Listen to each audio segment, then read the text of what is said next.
여러분 안녕하세요. HSK 대표 강사 최은정입니다. 자, 2016년에서 2018년까지 2년 동안 매달 여러분과 총평특강으로 만났었어요. 항상 시험이 끝나고 나면 그냥 급하게 와서 이제 새벽까지 막 준비해서 여러분한테 그날 있었던 시험에 대해서 정리해드리는 총평특강을 했었는데요. 자, 제가 한 몇 달 동안 안 보였죠. 2019년부터는 적중특강으로 여러분을 찾아뵈려고 준비를 했었어요. 적중특강 말 그대로 우리 1월 10일 시험을 대비해서 미리 12월에 있었던 시험을 가지고 이런 것들이 항상 주기적으로 잘 나오기 때문에 놓치는 부분이 없도록 다시 한번 점검해보는 특강이 되겠습니다. 네, 그러면 오늘은 4급 1월 12일 시험을 대비하면서 우리 12월에 있었던 시험을 주로 이용해서 한번 공부해보도록 해요. 독해 제1부분이에요. 보통 이 중에 이제 하나는 원래는 빠져요. 하나는 이미 예제에서 빠지고요. 나머지 단어들을 내용에 맞게 배열하는 문제인데요. 일단 필요한 것만 나열을 한번 해봤습니다. 단어를 한번 먼저 분석을 해볼게요. 카오야, 너무나 잘 아시죠? 북경 오리구이 명사고요. 파자는 명사도 되고 발전하다 동사도 돼요. 그래서 나중에 뭘로 쓰일지는 조금 상황을 봐야 될 것 같고, 지동이라고 하면 형용사로 흔지동하면 굉장히 막 사람이 감정적으로 끌어오르는 거, 막 흥분할 수도 있고 감격할 수도 있고 이런 쪽의 감정을 표현하는 형용사입니다. 쿤난이라고 하면 쿤난 같은 경우는 명사로 어려움 되고요. 형용사로 흔 쿤난 해서 어렵다, 힘들다 이렇게 써도 되겠습니다. 자, 탕 양사인데요. 우리가 동사를 수식하는 양사로 쓸 때는 왕복 동작을 나타낸다 그래요. 한 번, 두 번에서 왕복 동작을 나타낸다. 예를 들어서 여러분 수업 시간에 중근쌤한테 저 화장실 한 번만 갔다 올게요 라고 할 때 我去厕所一趟이라고 해야지 2次하시면 안 돼요. 그러면 가셔서 돌아오시면 안 돼요. 거기 화장실에 계속 계셔야 돼요. 2탕에요. 갔다 올게요. 이게 왕복 동작이죠. 뭘 까먹고 안 가져왔을 때 갔다 올게요. 그리고 명사성의 것들을 양사, 세는 단위로 쓸 때는요. 보통 왕복하는 교통수단, 특히 기차나 비행기 같은 것들에 많이 쓰게 돼요. 자, 그러면 일단 문제를 한번 풀어보도록 할게요. 这个城市, 이 도시는 이란 주어 제시되고요. 더가 보이고 很快라는 말이 들어왔어요. 그러면 여러분 뒤에 무슨 보호가 온 건가요? 이거한 정도가 빠르다. 정도 보호가 온 거죠. 정도 보호를 가지려면 최소 동사나 형용사여야 될 텐데 빠르다라는 말의 정도를 받을 수 있는 동사, 형용사 성격은 누구밖에 없다? 파전, 발전하는 정도가 빨라야겠죠. 답 나왔고 나왔을 때는 제껴주시고 47번 여기 바로 일단 한번 가볼게요. 많이 샀어요. 뭐를? 뭐 돌아오는 건 나중 일이고 여기 일이 빠졌겠죠. 쯔라는 양사는 한 마리, 두 마리. 사물을 셀 때는 쌍으로 되어 있는 거 있죠. 우리 한 켤레의 신발, 이 슈앙시에라고 하잖아요. 이 중에 한 짝, 한쪽을 나타낼 때도 이 쯔시에라는 말을 써요. 동물을 나타낼 때나 한 마리, 두 마리 이렇게 쌍으로 된 것 중에 한쪽을 나타낼 때. 자, 그러면 뭐를 살까요? 쯔로 셀 수 있는 동물이나 하나 이렇게 쌍에서 한쪽은 뭐밖에 없죠? 카오야. 그래서 오리구이 한 마리만 사서 돌아와줘. 네. 48번. 일단 한번 볼게요. 10分이라는 말이 수식하고 있는 것으로 보아. 10分은 非常하고 거의 유사하죠. 매우라는 뜻을 나타내요. 형용사가 들어갈 겁니다. 이 사람이 매우 뭐뭐하다. 형용사가 될 수 있는 게 두 개가 있었어요. 지동, 굉장히 흥분하는 거랑요. 그리고 困난, 어렵다. 그러면 여기 우리가 결정하기가 조금 애매하니까요. 앞에 한번 보자고요. 在电视上看到了 TV에서 뭐를 보게 됐어요? 孙子的 손자의 演出 공연을 봤을 때 할아버지는 어떤 상태였을까요? 굉장히 감동하고 막 흥분하고 이런 상태였겠죠. 그래서 C가 되겠습니다. 3개가 날아가고 이제 2개 남았어요. 흐리게 由于뭐 때문에 今年这个国家 이 국가는 增加了 증가시켰어요. 항반 항공편이죠. 항공편 왔다 갔다 하는 왕복하는 교통수단을 셀 수 있는 양사 탕 넣어주시면 되겠고 마지막은 답이 정해졌지만 有什么困难 여기서는 명사로 쓰면서 무슨 어려움 있으시면 말씀하세요가 되겠습니다. 너무 전체부터 무조건 읽어야 된다고 생각하지 마시고 일단은 주변을 보고 조금 아까처럼 우리 여기 앞에 문제처럼 난 여기 형용사 2개 중에 모르겠는데 그럴 때 읽어도 늦지 않죠. 그래서 너무 시간을 한 문제에서 많이 쓰지 않도록 시간 분배를 좀 잘 하시는 것도 중요하겠죠. 넘어갑니다. 독해 이 부분인데요. 물론 독해 이 부분은 순수하게 읽고 해석 잘 되면 나열하는데 아무 문제 없어요. 근데 이제 우리 같은 경우는 우리는 저처럼 이제 강사를 하는 경우는 보이는 게 좀 있거든요. 예를 들어서 A 보시면 每次来医院 매번 병원 와서 우리가 보통 매이라는 말을 쓸 때는 좀 습관적으로 또라는 부사가 잘 나온단 말이에요. 여기 또가 살짝 보여요. 사실은 매번 병원 와서 让护士 간호사로 하여금 K 그에게 打针 주사를 놓게 해요. 타라는 말이 나왔어요. 또 걔는 항상 울어요. 그런데 그 아이가 사실은 누구냐면兒子가 지금 타로 언급이 되고 있는 것으로 보아 순서가 이미 정해졌죠.兒子 아들은 特别害怕打针 굉장히 주사 맞는 걸 두려워하죠. 每次 매번 병원 와서 주사 맞을 때마다 또 항상 会大哭 크게 울어요. 이런 흐름으로 잡아주시면 되시겠어요. 하나 더 해볼게요. 어쩔 수 없이 우리가 배경 없이 갑자기 어쩔 수 없이 이렇게 나오지 않겠죠. 可是 누가 이야기 시작하자마자 그러나라는 말을 쓰겠어요. 첫 번째 문장이 정해졌어요. 반드시 B로 시작해요. 这几份材料 이 몇 부의 자료는 需要复印 이라고 했어요.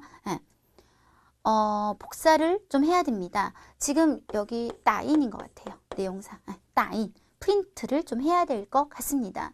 그리고 이제 요 2개 중에 고르셔야 되는데요. 먼저 A를 한번 읽어보죠.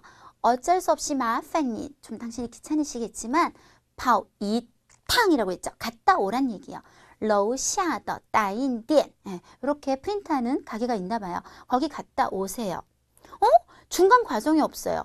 중간에 뭐가 있냐면 그러나 오늘 회사의 따인지가 고장이 났으니까 어쩔 수 없이 그래서 정답은 맨 처음에 따인을 해야 되는데 지금 고장이 났으니까 어쩔 수 없이 다녀오세요. 요 순서대로 나열하실 수 있겠습니다.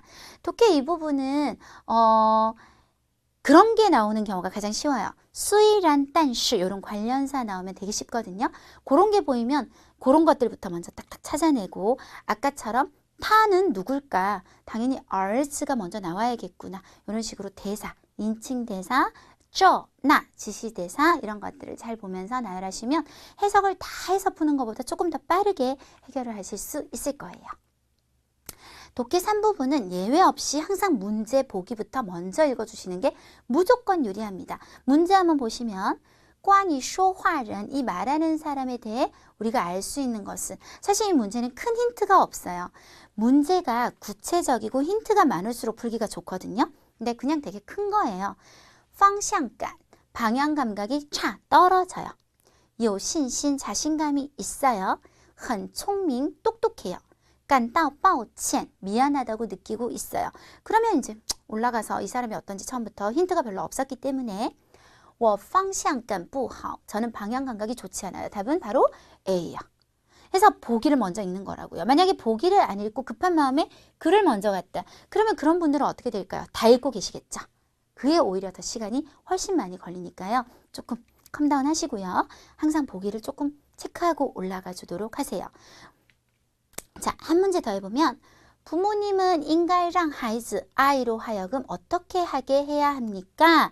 요거는 약간 어떤 느낌이냐면 주제성이 강해요. 전체 주제에 대해서 묻는 문제라는 거죠. 有责任心 책임감 있게 해야 돼요. 养成好习惯 좋은 습관을 기르라고 시켜야 돼요. 对人友好 사람들에게 우호적으로 다정하게 대하라고 해야 돼요. 또看新闻 뉴스를 많이 보라고 해야 해요. 자, 여러분 이거를 이렇게 제가 좀 떨어져 이렇게 딱 보면요. 계속 반복적으로 나오는 단어가 있어요. 뭐죠? 习惯. 이거는 주제성을 찾는 거라고 그랬죠. 이 글 전체가 확실한 건 뭐냐면 시관하고의 연관성이 굉장히 크다는 거예요. 두 번째, 因此 따라서 所以 이런 단어가 나오는 쪽이 주제예요. 주제를 읽어볼까요? 父母 부모님은 应该帮助孩子 마땅히 아이를 도와줘야 돼요. 지금 우리 부모님이 해야 되는 걸 찾잖아요. 이 앞에는 부모님이란 말이 전혀 없어요. 부모님은 어떻게 도와줘야 돼요? 애를 어렸을 때부터 양청 이런 습관을 기를 수 있게 도와줘야 돼요. 모든 면에서 볼 때 답은 B가 된다는 거죠. 자, 이번에는 두 문제짜리로 한번 가보도록 할게요. 글이 이제 좀 길어지고요. 사실 이런 문제가 되게 좋은 거예요. 아까 제가 말했죠. 문제는 구체적일수록 답 포인트가 확실하게 찾아져요. 어떻게 해야만 才能把 무엇을 那种 량용床이라는 게 있겠죠. 해석이 안 되는 건 그대로 받아들이시면 돼요. 이런 침대를 요 말 变成书桌 책 보는 책상으로 바꾸게 하는 방법이 뭐죠? 라고 물은 거예요. 向左转 왼쪽으로 돌리세요. 往前拉 앞쪽으로 당기세요. 多敲 많이 두드리세요. 몇 번. 改变高度 높이를 바꿔주세요. 여러분 이 말 한번 찾아보죠. 书桌라는 말. 书桌로 바꿔야 돼요. 书桌로 바꾸자. 书桌로 바꾸자. 变成 바꿔요. 아이들의 책상으로 바꿀 수 있어요. 그럼 뭐 한 호흡 앞에 통고 뭐 하는 것을 통해서 改变 高度 높이를 변화시키는 것을 통해서 문제가 길면 학생들이 어려운 문제인가 정반대 문제가 간단할수록 오히려 답 포인트가 찾기 힘든 거고 문제가 길수록 포인트 찾기가 훨씬 쉬워요. 그 다음 문제처럼 이런 게 사실은 안 좋은 거예요. 그냥 이 침대는 이런 종류 침대는 이렇게 했단 말이에요. A 很矮 키가 작거나 높이가 낮다. 很轻 가볍다. 价格便宜 가격이 싸다. 质量 품질이 很好. 일단 우리가 여기까지 봤으니까 다시 앞으로 갈 필요는 없잖아요. 이제 읽어봐야 돼요. 这种两用床은 不仅而且 이거일 뿐만 아니라 이거해요. 자, 그럼 여기서부터 解决 해결했어요. 이런 문제. 어떤 문제? 儿童房 아이들의 방이 不够大 충분히 크지 않아. 放不下 못 놓는 거죠. 너무 많은 가구를 못 놓는 문제를 해결했을 뿐만 아니라 而且因其价格便宜 답은 C. 이렇게 찾아주시면 됩니다. 자, 그리고 쓰기 일부분이요. 쓰기 일부분은 정말 매번 나오는 문제형이 굉장히 유사해요. 그래서 여러분 저랑 지금 이렇게 공부해 놓는 게 아주 도움이 되실 거니까요. 우리 잘해 볼게요. 자, 10월 달에 나왔던 10문제 다 한번 살펴볼 텐데요. 기본적으로 동사수렴은 하면 뭐죠? 동사가 서술어가 되는 수렴은. 그러면 동사가 서술어가 되면 목적어가 올 수 있죠. 물론 없을 수도 있기 때문에 괄호를 했어요. 이때 주어를 꾸미면 관형어. 똑같아요. 목적어도 관형어. 필요할 때는 덜을 쓸 때 관형어는 이런 덜을 써줘요. 뭐 필요 없으면 그냥 쓰고요. 부사어, 동사를 앞에서 꾸미는 문장 성분. 이때 나는 혼자 꾸밀 수 있어. 그럼 꾸며요. 근데 필요하면 이런 덜을 써줘요. 이때 부사어에 가장 많이 등장하는 것은 보통 부사, 그리고 그 다음에 조동사. 이런 것들이 동사를 꾸미면서 많이 등장하게 됩니다. 자, 동사 수렴을 풀 때 가장 중요한 거는요.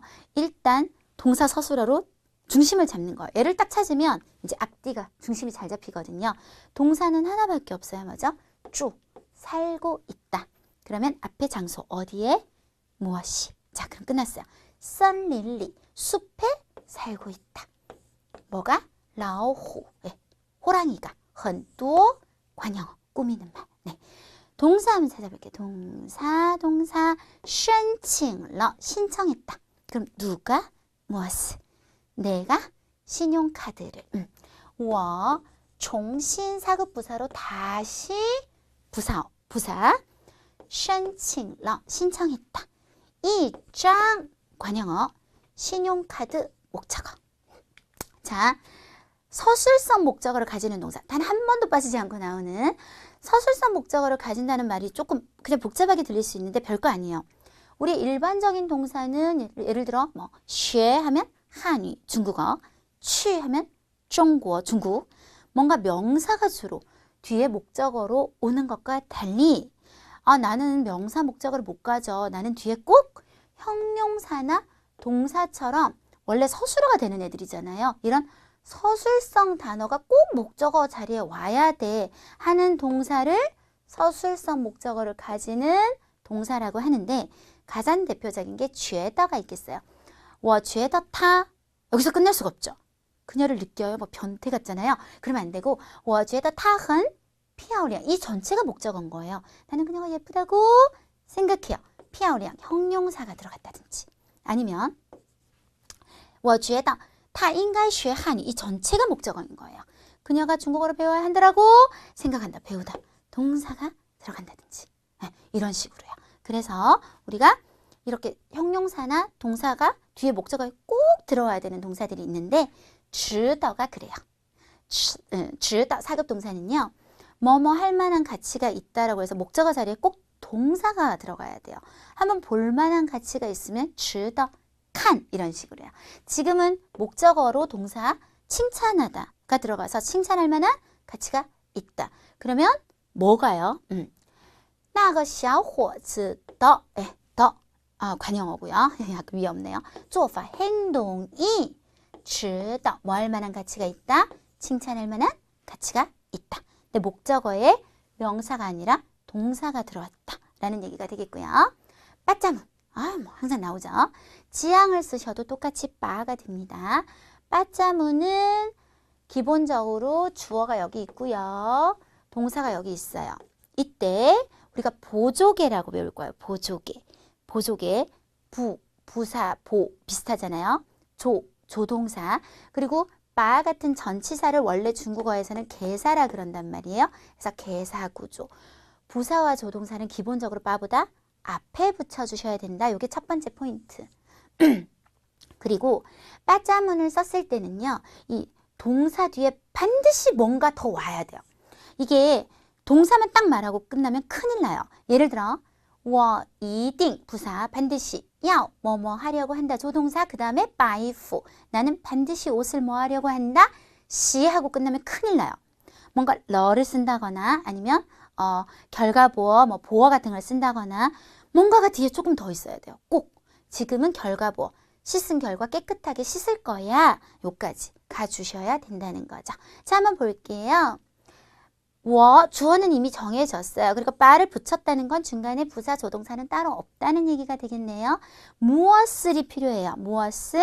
네, 钥匙 열쇠를 한번 띄워볼게요. 나는 房门钥匙 방문 열쇠를 还给 되돌려 줄 거예요. 하고 안 끝나요. 계속 나와요. 房东 우리가 옛날에 이렇게 막 밥 먹을 때 판 돌리잖아요. 근데 원래 전통적으로는 동쪽에 주인이 앉는 거예요.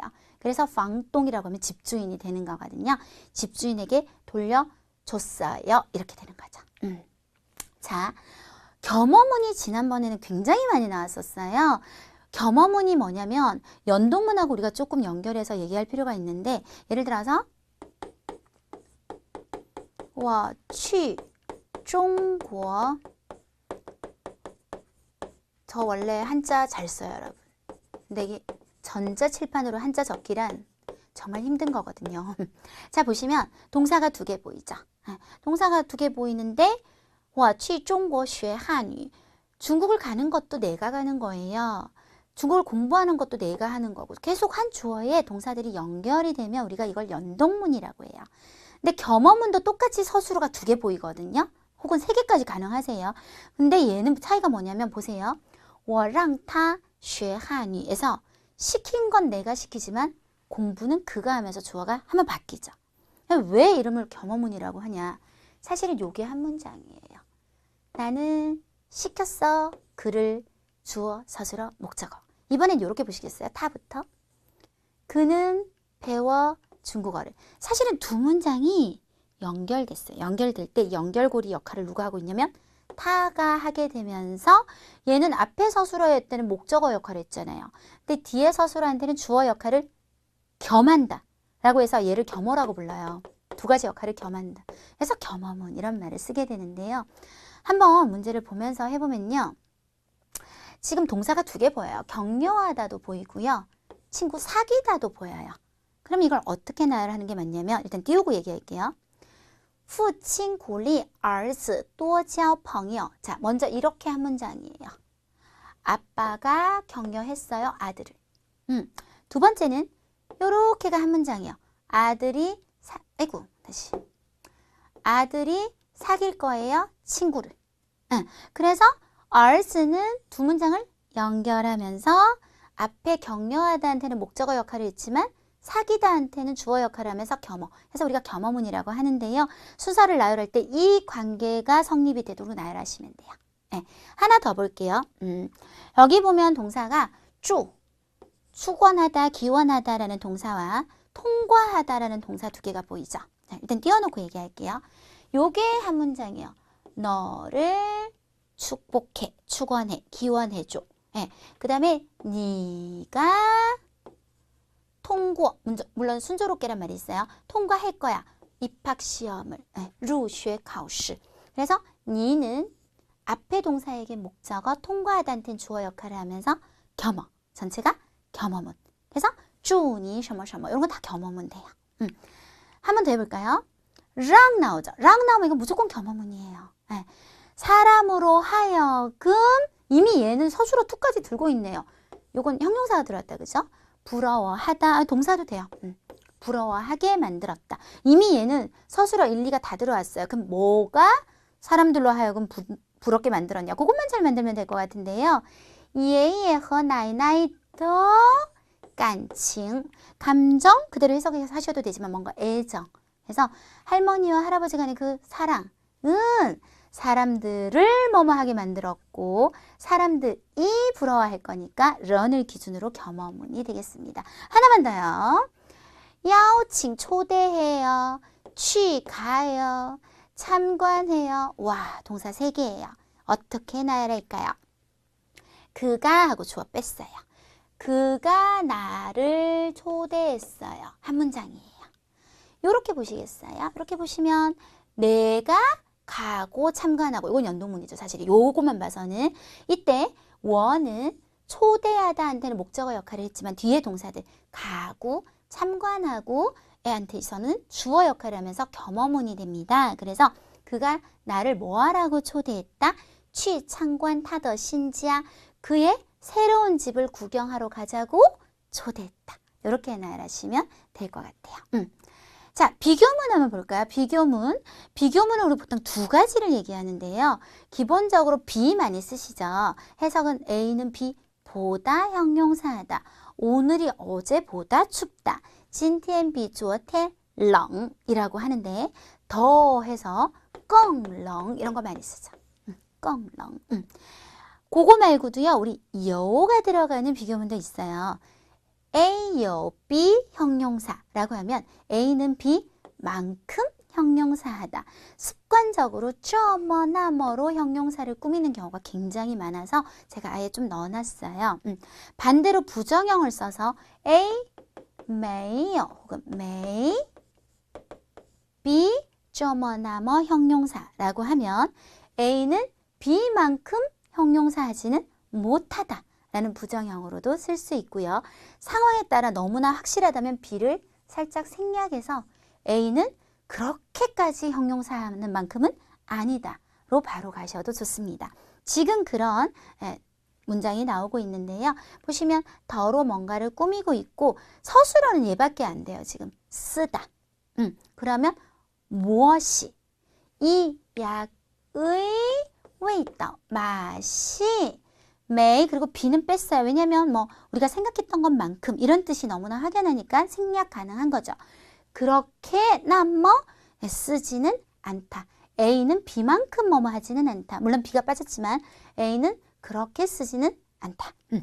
이렇게 해석하시면 될 것 같습니다. 네, 그 다음 정도보어. 정도보어 정말 뺄 수 없거든요. 거의 뭐 한 문제는 나오는 편인데요. 자, 목적어가 없으면 되게 간단해요. 그냥 주어가 주로 동사가 많이 들어오죠. 동사하는 정도가 어때요? 만 얘기하시면 돼요. 他说的很好. 그는 말하는 정도가 잘해요. 하시면 되는데 목적어가 생기면 즉 그가 중국어를 말하는 정도가 잘해요. 이러면 여기서부터 조금 복잡해지는 거예요. 일단 원래 기본 어수는 동사를 두 번 써요. 他说汉语 하고 说得很好 하는데 이때 사실은 앞에 동사는 생략이 가능합니다. 그러면 他汉语说得很好 여기까지 이해되셨죠? 이 상태에서 뺀 상태를 얘기하는 거예요. 요거는 빼고 이제 한이를 앞에 던져서 중국어는 걔가 참 말 잘하지 이렇게 하는 게 가능해요. 목적어를 먼저 던져요. 한유, 他说得很好 이렇게 세 가지입니다. 他说汉语说得很好 첫 번째 빼고 他汉语说得很好 이때 한유를 앞에 탁 던져서 한유, 他说得很好 네, 그러면 우리가 밑에 문제 한번 풀어보도록 할게요. 일단 타 제슈가 이미 붙어버리고 더가 있어요. 그가 설명한 정도가 일단 어떨까요? 很详细 하겠죠. 근데 이때 뭐가 있냐면 这个问题가 있어요. 그러면 원래 제슈의 대상이죠. 목적어죠. 이 문제를 설명했는데 그 정도가 상세하게 잘한 거잖아요. 목적어는 앞에 던질 수 있다고 그랬어요. 그래서 这个问题他解释得很详细 라고 나열할 수 있겠습니다. 자, 이렇게 해서 우리 쓰기 일부분 한번 살펴봤는데요. 와, 오늘 공부한 것만 여러분이 잘 기억하셔도요. 제가 볼 때는 만점 나올 것 같아요. 자, 그리고 이제 쓰기 이 부분은 우리가 사진과 단어를 이용해서 작문을 하게 되는데요. 뭐 똑같진 않지만 사진이 이런 사진이 나왔었어요. 标准이라는 말은 명사일 때는 저는 표준 안 하셨으면 좋겠어요. 기준이 좋아요. 기준. 그런데 형용사일 때는 표준적이다. 표준에 맞다. 예를 들어 你的发音 너의 발음 很标准 굉장히 표준에 맞아. 근데 지금은 이제 사진을 우리가 이용해야 되는데 아이가 뭐 하고 있냐면 춤을 추는 어떤 거? 동작. 그래서 动作很标准 이런 식으로 사진을 최대한 이용해서 품사에 맞게 단어를 써주는 것이 가장 관건이죠. 자, 지금 보면 禁止라는 동사가 등장했는데요. 禁止도 반드시 뒤에 목적어에 동사, 서술성 목적어를 가지는 동사. 꼭 동사가 목적어로 나와야 돼요. 근데 지금 보면 딱 안에 그림이 자전거 모양이 있어요. 우리 자전거처럼 기마 자세로 뭘 타는 걸 지 한다 그러죠?